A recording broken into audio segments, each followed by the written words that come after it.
Acaba sosyal medya bizi dinliyor mu? Aslında dinliyor, evet, izliyor, takip ediyor, kayıt altına alıyor. Bir şey kurduğunuz zaman telefon hemen ne der size? Mikrofonunuza erişmek istiyor, kameranıza erişmek istiyor, SD kartınızı depolamanıza erişmek istiyor, değil mi? Bir sürü izin istiyor. Bu izinleri istediğinde siz her şeye ver geç diyorsanız evet, telefona eklemek kolay. Bir hacker sistemi hackleyip kendini istediği okula atayabilir mi? Eğer siz okulun bilgisayarlarının sunucularına hacklerseniz Hackerlar kendi aralarında nasıl iletişim kuruyorlar? koskoca operatöre hackliyorsun. Bunu gidip operatöre bildirsen belki operatör seni ödüllendirecek falan. Adamın operatörü hacklemesinin tek sebebi sevgilisinin mesajlarını okumak. Evdeki akıllı süpürgeyi evin Wi-Fi ağına bağladığımda bir hacker bu süpürgeyi hackleyip evdekilerin bilgilerine sızabilir mi? Ki siz elektrik süpürgesinin kamerasına bağlanıp o kamerayı izleyemezsiniz ama hackerlar bunu yapabilirler. Hani hacker'ı bu kadar hızlı yakalayan adam yok. Eğer bu kadar hızlı bir hacker yakalayabiliyorsanız hani hacklendiğinizi öyle bir saniyede de anlayamazsınız. FBI bile olsanız anlayamazsınız. Hackerların her zaman bir adım daha ötede olduklarını söylemek mümkün.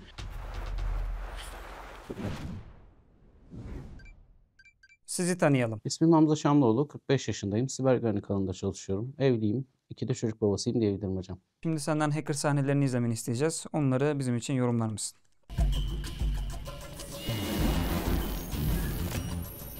बहुत चालाक है। फोन को फॉर्मेट कर चुकी है, इसमें कोई इन्फॉर्मेशन नहीं। मुझे लगा ही था। गूगल ड्राइव में हमेशा बैकअप रहता ही है, उसकी ईमेल से ट्राई करो। Okay.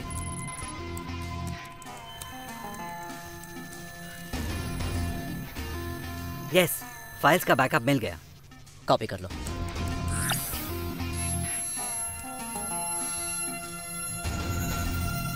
What?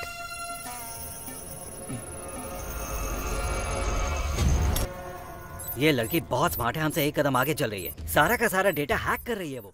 Bunu da şöyle anlatalım. Bu da biraz medya, tamamen insanların ilgisini çektirmek, reyting üzerine kurulmuş sahnelerden ibaret diyebiliriz. Dosyaları kopyalamaya çalışıyor. O sırada dosyalar siliniyor. Sonra diyor ki bir hacker var içeride. Hani hacker'ı bu kadar hızlı yakalayan adam yok. Eğer bu kadar hızlı bir hacker yakalayabiliyorsanız dünyada el üstünde tutursunuz. Onu çok net söyleyebilirim size. Sonra ne yapıyor? İşte hacker'ı tespit etmeye çalışıyor. İşte hacker'ın izini Londra'da buluyor. Sonra İran'da buluyor. Sonra işte Endonezya'da bakıyor. Sonra şurada bakıyor, burada bakıyor. Evet, saldırganlar kimliklerini bu tarz gizleme metotlarıyla gizleyebilirler. Eğer bunu tespit ettiysek bu %100 buradan bağlanıyor gibi bir şey de soru işaretidir. Genelde bağlantı kurdukları sunucular ele geçirilmiş sunuculardır. Şöyle bir örnek verebilirim. Bu her zaman yaşanan bir örnektir. Gerçektir de. İnsanların bakış açısı hep şudur. Şimdi paralı bir program arıyorsunuz değil mi? Bunun ücretsiz bedavası yok mu? Hemen bu kafaya girerler. Kimse de kulaklı falan düşünmez. O da ayrı bir noktadır. Hemen ne yapar? Gider işte ofis arıyor mesela. Ofis crack diye arar. Ofis tam sürüm diye arar. Full sürüm diye arar değil mi? İnternette de vardır bunlar. Yani Adobe, Office'i, şusu busu hepsinin illegal bir şekilde kırılmış, yani ücretsiz hale getirilmiş sürümleri vardır. Normalde kullanmaya kalksanız binlerce lira ama adam size babasının hayrına bir tane hemen full sürüm yapmış. Şimdi gerçekten de babasının hayrına mı yapıyor? Bedavadan mı yapıyor? Mr. Robot mu kendisi bütün dünyaya hayır dağıtan birisi mi? Hayır, değil. Adamın da bir kârı var. İşte kârı ne orada? İçerisine zararlısını yerleştiriyor. Siz o full programı indirip bilgisayarınıza kurduğunuz anda sizin bilgisayarınız otomatik ele geçirmiş oluyor. Hemen bir tane crack ayarlıyor. Siz de gidip onu indirip çalıştırdığınız anda bilgisayarda aktif olup çalışmaya başlıyor. Otomatik hızlanma devrede.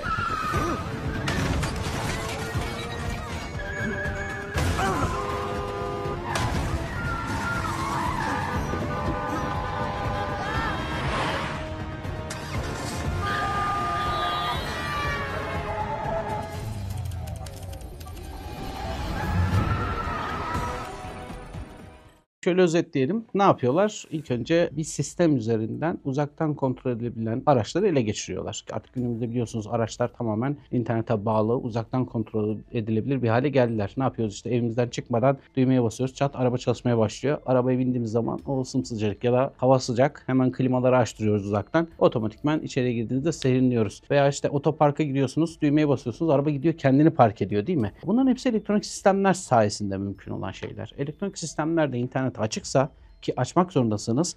Benim mobildeki aplikasyonumla, yani arabayı kumanda ettiğim mobil uygulamayla arabanın iletişim kurabilmesi için ya Bluetooth gibi kısa mesafeli bir iletişim olacak. Uzun mesafe için mecburen internete ihtiyacınız var. İnternete bağlanması gerekiyor. İnternete bağlanınca da hacklenmesi mümkün. Bu sahnede ne yapıyoruz? İşte binlerce aracı birden hackleyip kontrol edebiliyorlar. Hani birkaç saniye içerisinde binlerce aracı hackleyemezsiniz. Bu işin biraz daha görsel tarafı. Evet. Ama mümkün mü? Mümkün. Binlerce değil, yüz binlerce aracı da hackleyebilirsiniz. Uzaktan kontrol edilebilen bir araçtan binlerce üretilmiştir. On binlerce vardır piyasada. Evet. Hepsini ele geçirmiş oluyorsunuz. Tabi sahne biraz seyirci oynayan bir sahne.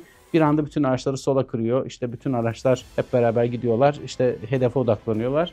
İşte çarpışma önleyiciyi devre dışı bırakıyor. Hava yastığını devre dışı bırakıyor değil mi? İşte bu gibi şeyler var. Evet, bunlar da mümkün. Sonuçta hava yastığı dediğiniz şey, yaya çarpışma önleyici dediğiniz şey, bir engele çarptığında ani fren yapan sistem aslında yazılım. O yazılımı istediğiniz gibi kodlayabilir, istediğiniz gibi müdahale edebilirsiniz. Benzer örneklerini gördük. Birçok siber araştırmacı, siber güvenlik araştırmacısı bu tarz arabaların da üzerinde testler yaptılar. Hatta bu arabaları uzaktan kontrol edebildiler de. Laptopundaki o biz oyun oynarken kullandığımız ASD, W harflerine basar gibi adam sağ sol ileri geri yaparak klavyesinden arabaları da kontrol ettiklerini gördük. Sahne biraz abartı olsa da temeline baktığınızda, mantığınıza baktığınızda doğru diyebiliriz. जब कोई किसी को हैक करता है अपनी पहचान को किसी हार्ड डिस्क के किसी कोने में जरूर छोड़ता है उसे कहते कि लॉक तो जब कोई खून करता है तो कोई ना कोई सबूत जरूर छोड़ता है अगर हमने उसको ढूंढ लिया तो उसका आईपी एड्रेस भी ढूंढ लेंगे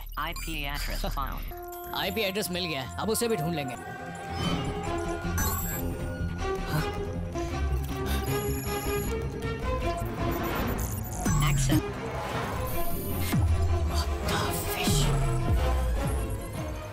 Burada da gerçekten çok uzak bir dünyayı görüyoruz. Her filmde de bunun ortak noktası var. Genelde medyatik olarak da bunu kullanıyorlar. İnsanların ilgisini çekmek için de kullanıyorlar. İşte hacklendiğiniz anda bütün ekranlarda bir kırmızı ışık yanıyor. Bütün ekranlarda bir kuru kafa bağlanıyor. Veya işte bütün ekranlarda hacklendiğinizde böyle bir dünya yok. Çok net söyleyeyim. Hani hacklendiğinizi öyle bir saniyede de anlayamazsınız. FBI bile olsanız anlayamazsınız. Eğer bir hacker içeriye girdiyse öyle bir anda bütün sistemlerde kırmızı ışıklar yanıp şöyle oldu, böyle oldu, biri bizi ele geçti falan böyle bir dünya yok maalesef. Çok zor. İmkansızın ömür ismi diyebilirim. O yüzden hackerların her zaman bir adım daha ötede olduklarını söylemek mümkün. Ama ben hacker olsaydım, hani illegal dünyada çalışıyor olsaydım ya şunu bir yapmak isterdim açıkçası. Nasıl hacker olunur? Güzel soru. Hacker olmak için de çok çaba sarf etmek lazım. Kendini geliştirmek lazım. Tecrübe sahibi olmak lazım. Eskiden tecrübe sahibi olamıyorlardı. Olmak gerçekten zordu. Tecrübe sahibi olmak için ellerinde tek bir yol vardı. İllegal dünyada birilerini hacklemek, birilerini patlatmak, birilerine zarar vermekti. Günümüz teknoloji dünyasında artık buna da gerek yok. Öyle platformlar ortaya çıktı ki bir insan hacker olmak istiyorsan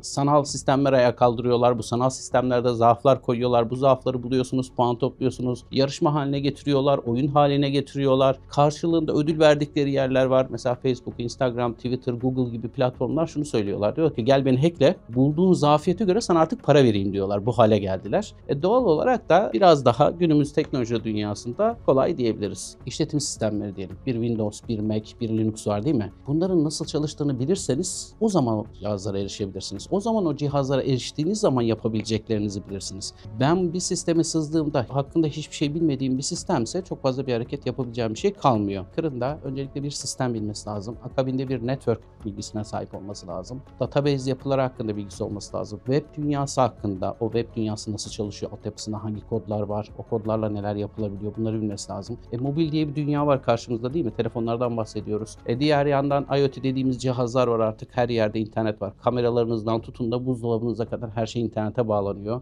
Bunun gibi birçok alan var. Bu alanların hemen hemen hepsinde bilgi sahibi, en azından birinde veya ikisinde biraz daha uzmanlık sahibi olabilmesi önemli kriterlerden bir tanesidir. Bu sayede hackerlığa adım atmış olabilir diyebiliriz. Sabah WhatsApp grubunda kamera kullanımı, fotoğraf çekimi ile ilgili bir arkadaşlarla konuştuk.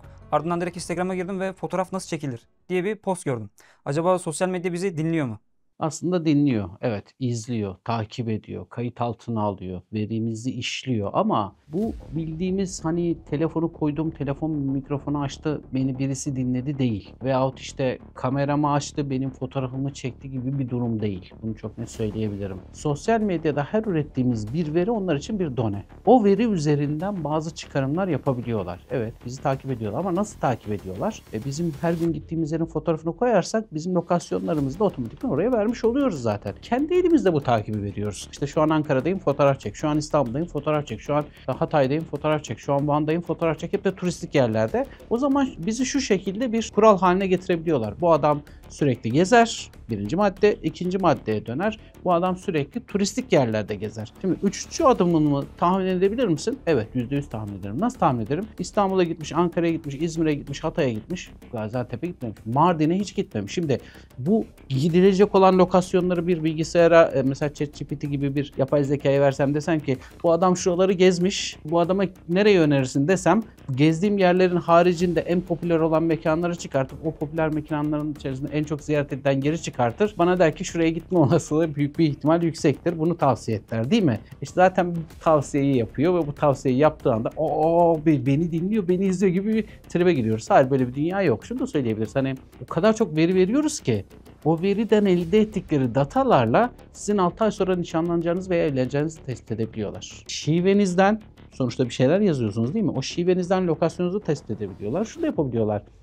Bugün hava çok güzeldi, biraz önce yağmur yağmaya başladı diye Instagram'a post atıyorsunuz, tamam mı? Bir de arka tarafta bir dağ manzarası ile birlikte videoyu çekip selfie atıyorsunuz, değil mi? Zaten bunu işleyen yapay zeka sistemleri sizin lokasyonunuzu anında tahmin edebilir bir hale geldi. Çünkü Türkiye genelinde aynı anda kaç yerde yağmur yağabilir? Hangisinin manzarasında arka tarafta işte bilmem ne dağ vardır? Bu gibi veriler alıp birleştirdikleri zaman lokasyonunuzu tespit edebiliyorlar. Evet, izleniyoruz, takip ediyoruz ama bu şekilde bizim kameramızı açıp 7/24 birisi o bilgisayarın başına geçip kameradan bizi izlemesi gibi bir unsur değil. Bizi izlemelerinin yolu da bizim sayemizde. Yani biz o paylaşımı yapmasak, tweetlere atmasak, o Instagram'ları paylaşmasak zaten bizim hakkımızda hiçbir şey bilmeyecekler.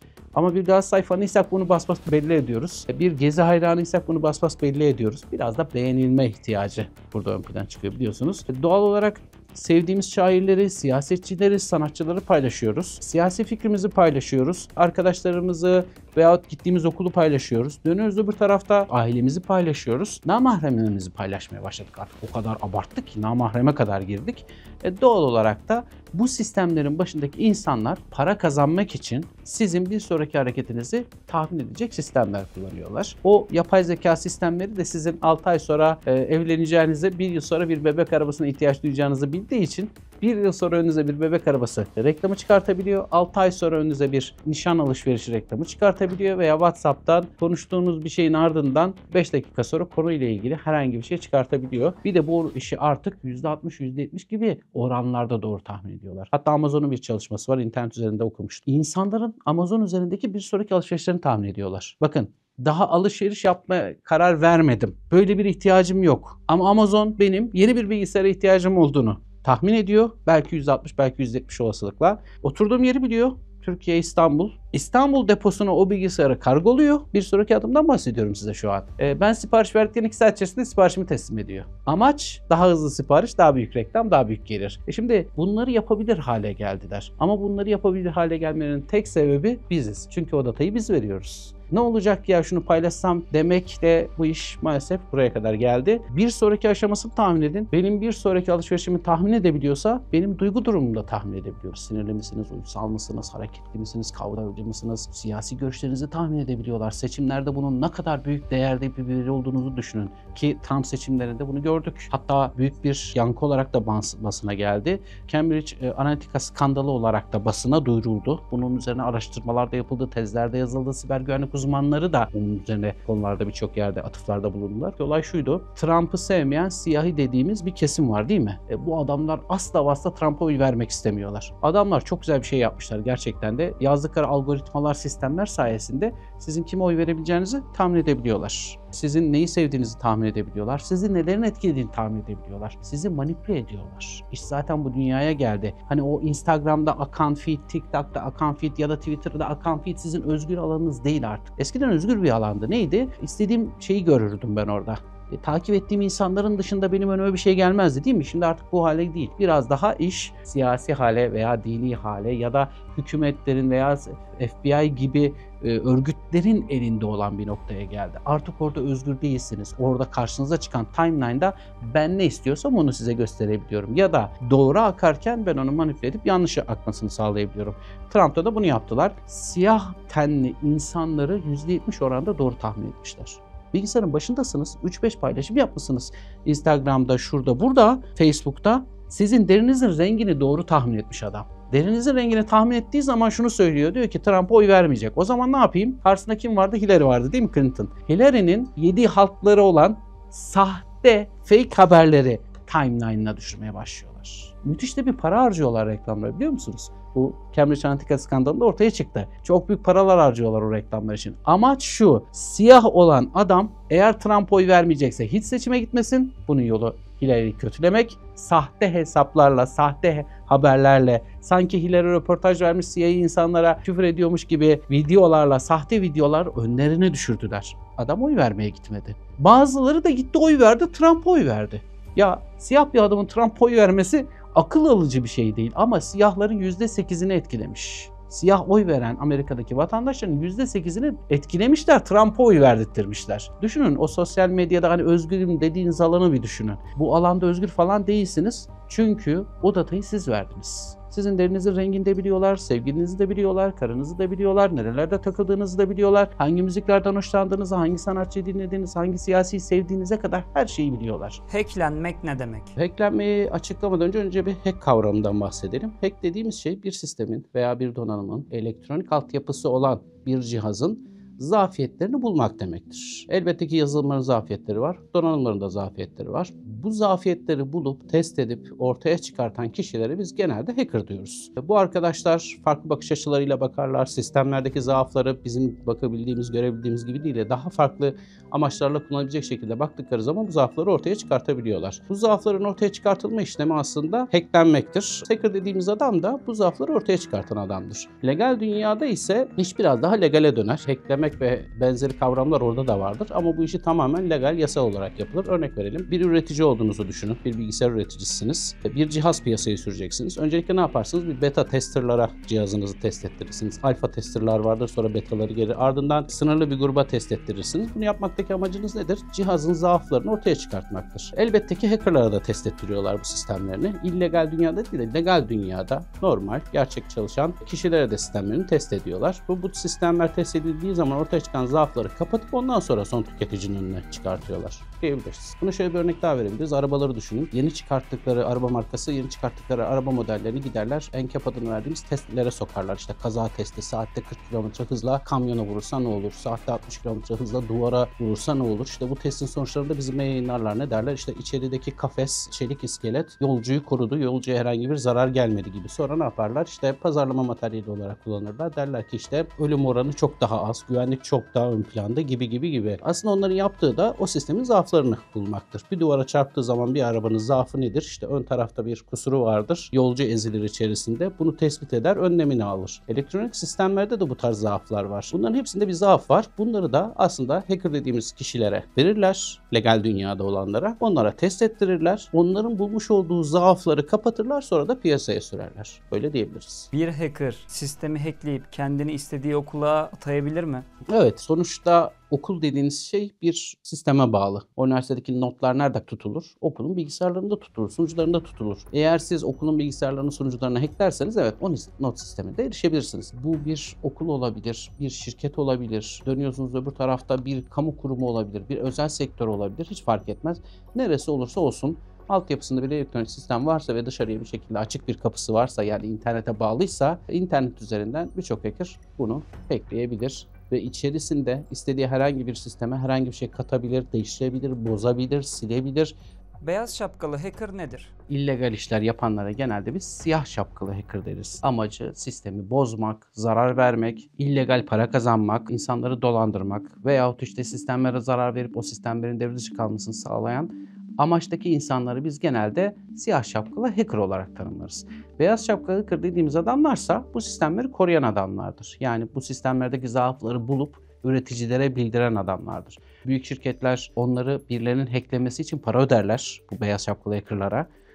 Beyaz şapkalı hackerlar da onları hacklerler. Hackledikten sonra elde ettikleri verileri, kullanmış oldukları teknikleri ve teknikleri bu şirketlere bildirirler. O şirket de zaaflarını kapatır. Bir de arada kalanlar var. Biz onlara da gri şapkalı hacker diyoruz. Arada kalanları da şöyle tarif edebilirim size. İşte sabah 9 akşam saat 6 legal alanda çalışıyor. Akşam saat 6'dan sonra evine gidince adam otomatikman illegale dönüyor. Akşam saat 9'dan sonra bir bakıyorsunuz sağ solu patlatmış.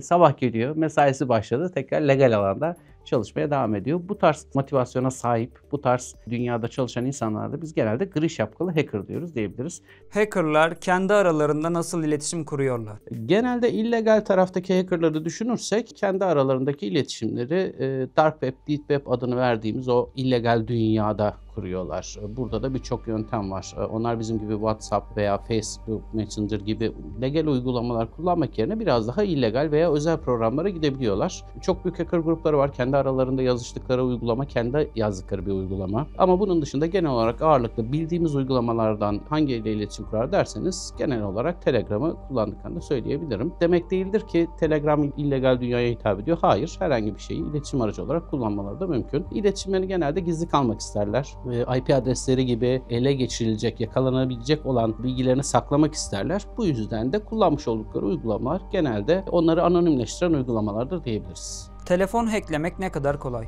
Yani cihaza göre, kullanmış olduğunuz işletim sistemine göre bu iş zorlaşır. İçeride çalışan bir arkadaşın şifresi Fenerbahçe ya da şampiyon Galatasaray ya da dönüyorum işte 1, 2, 3, 4, 5, 6, 7, 8 koymuş. Bu kadar güvenlik önlemini otomatikman çöpe gidiyor. Bir şey kurduğunuz zaman telefon hemen ne der size? Mikrofonunuza erişmek istiyor. Kameranıza erişmek istiyor. SD kartınızda depolamanıza erişmek istiyor değil mi? Bir sürü izin istiyor. Bu izinleri istediğinde siz her şeye ver geç diyorsanız evet telefona eklemek kolay. Ama biraz bilinçli bir kullanıcıysanız o telefona eklemek biraz daha zorlaşıyor. Buna da şöyle bir somut bir örnek vereyim. Geçenlerde bir tane resim uygulamasını gördüm. Android markette dolaşan bir resim uygulamasıydı. Çok da popülerdi. Şimdi resim uygulamasını açtım, telefona kurdum. Benden mikrofon izni istiyor. Ya benden depolamaya erişim izni istese anlarım. Niye? Resimlerim depolamada yani hafıza kartımızda değil mi? İşte benden fotoğraf makinesine erişim istese anlarım. Niye? Bir fotoğraf çekersin, onu resim olarak kaydeder ve sonra onun üzerinde düzenlemeni yapmayız. Benden neden mikrofon izni istiyor sorusunun cevabı bende yoktu. Sizde de olmaması gerekiyor aslında. Şimdi telefonu aldınız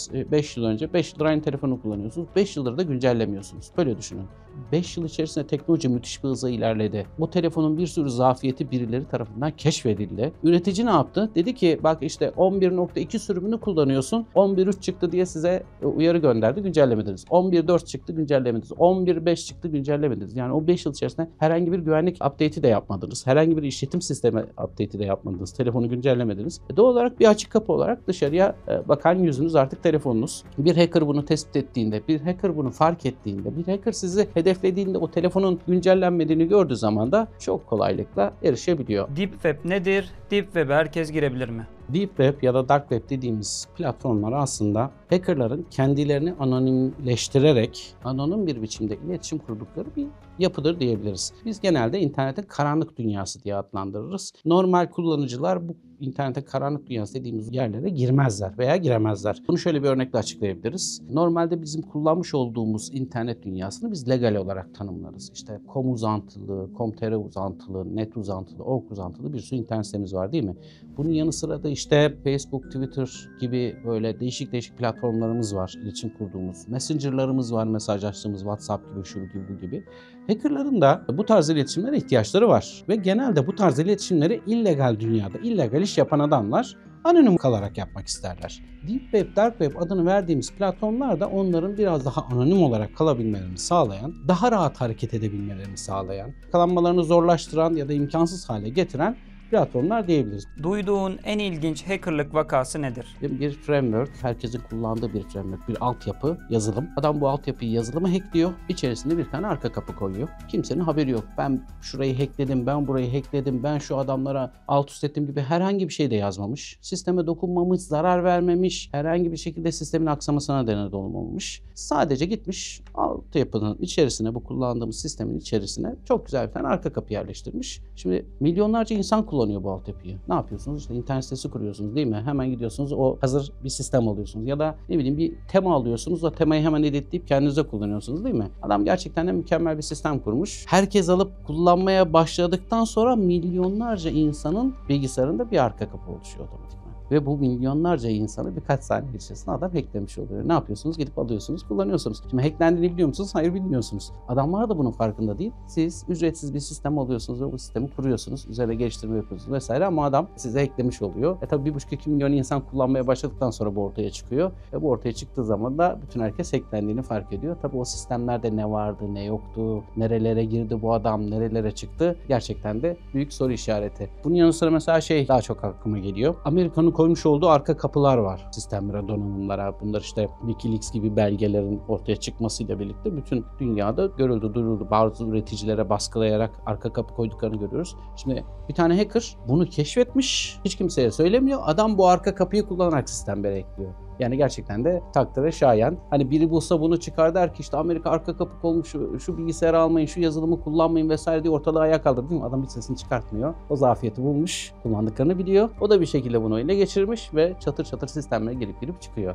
Bu gibi enteresan case'ler gerçekten de çok ilgimi çekiyor. Bunun yanı sıra şunları da görüyoruz. Bir zafiyetten sisteme girmiş, o sistemdeki zafiyeti kullanarak içeride dolaşıyor. Adamın tek yaptığı iş sevgilisinin mesajlarını okumak. Şimdi bu da enteresan bir durum. Koskoca operatöre ekliyorsun.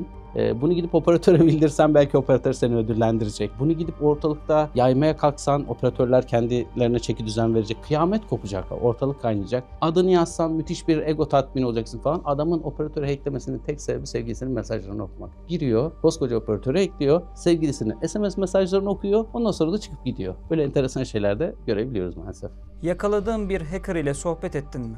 Evet, sohbet ettiğim oldu, konuştuğumuz oldu ama hani işte 20 yılda 2 defa oldu diyebilirim. Zaten hackerların amaçları kendini gizlemektir. Zaten bir hacker yakalanıyorsa, hele ki canlı kanlı yakalanıyorsa o diğer hackerlar tarafından onun artık karizması bitmiştir diyebiliriz. Bütün egosu, bütün yapmış olduğu iş çöpe gider. Hackerların amacı aslında kendini gizlemek, yakalanmamaktır. Yakalanmayan hacker aslında hacker'dır. Yakalanan adama biraz gözüyle bakarlar. Doğal olarak da bir hacker bir sisteme sızdığı zaman yakalanmak istemez. Sizinle konuşmak istemez. Sizi muhatap almak istemez. Ne zaman sizinle konuşur, muhatap alır? Bütün sisteminizi ele geçirmiştir. Bütün sistemi devre dışı bırakmıştır. Ya kardeş gel bir mesajlaşalım, bana $1 milyon ver, karşında sana verilerini vereyim gibi tehdit ve şantaj için sizinle iletişim kurarlar. Kurmazlar. Bir tanesini hatırlıyorum. Bu kadar teknik bilgiye sahipsin. Böyle bir sistemi ele geçirmişsin. Bu kadar katmandan geçmişsin. Bu kadar güvenlik önlemini atlatmışsın. Buraya kadar gelmişsin. İyi güzel eyvallah. Hani paraya da dokunmamışsın. Ya dedim hani senin derdin ne, zorun ne? Bu kadar bilgiyle legal dünyada çalışsan çok daha güzel paralar kazanabilirsin diye sormuştum. Hani merak etmiştim. Tamamen benim şeyim, amacım meraktı. Adam da döndü, ya arkadaş biz de böyle takılıyoruz demişti mesela.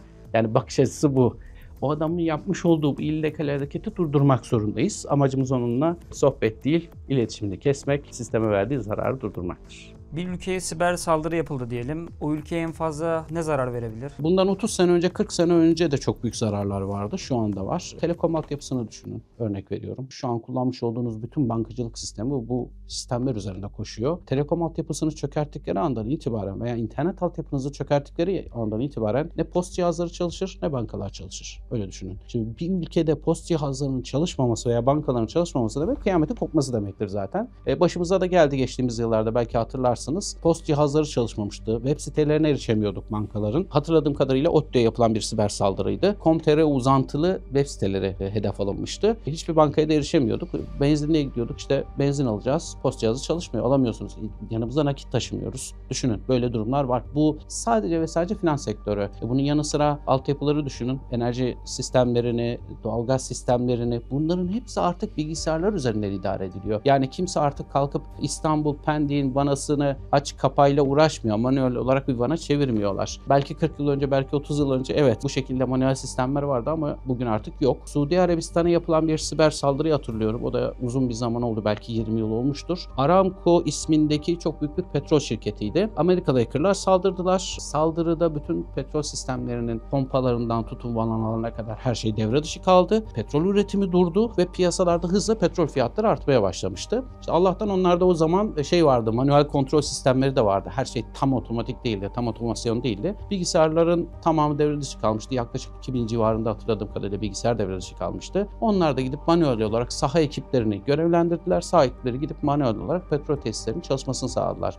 Bugüne bakın artık çoğu petrol tesisi tamamen otomatik sistemler üzerinde. Buradan bir tuşa basıyorsunuz, oraya vana açılıyor. Buradan bir tuşa basıyorsunuz, oranın vanası kesiliyor. Enerji nakilatlarını düşünün. Yine aynı şekilde. Elektrik üretim baraj tesislerini düşünün. Yine aynı şekilde. Dönüyorsunuz öbür tarafta nükleer santrallere sahip olan ülkeleri düşünün. Nükleer santraller tamamen elektronik sistemler üzerinde artık kurulu. Bunun gibi altyapısı elektronik sistem olan her şey durdurulabilir ve ortada çok büyük bir kıyamet senaryosu düşünebilirsiniz. Bir diğer nokta mesela sağlık sektörünü düşünün. Kimsenin aklına gelmez. gelmez. Hastanelerin durduğunu düşünün. Hastanelerin elektriklerinin kesildiğini düşünün ya da internetlerinin kesildiğini düşünün. Bu gerçekten de çok büyük bir kaos ortaya çıkıyor. Belki 30-40 yıl önce yapılan bir siber saldırı bir insanın hayatına mal olmuyordu ama bugün geldiğimiz noktada bir insanın değil birkaç milyon insanın hayatına dahi mal olabilecek ciddi bir büyüklüğe ulaştı diyebiliriz. Evdeki akıllı süpürgeyi evin Wi-Fi ağına bağladığımda bir hacker bu süpürgeyi hackleyip evdekilerin bilgilerine sızabilir mi?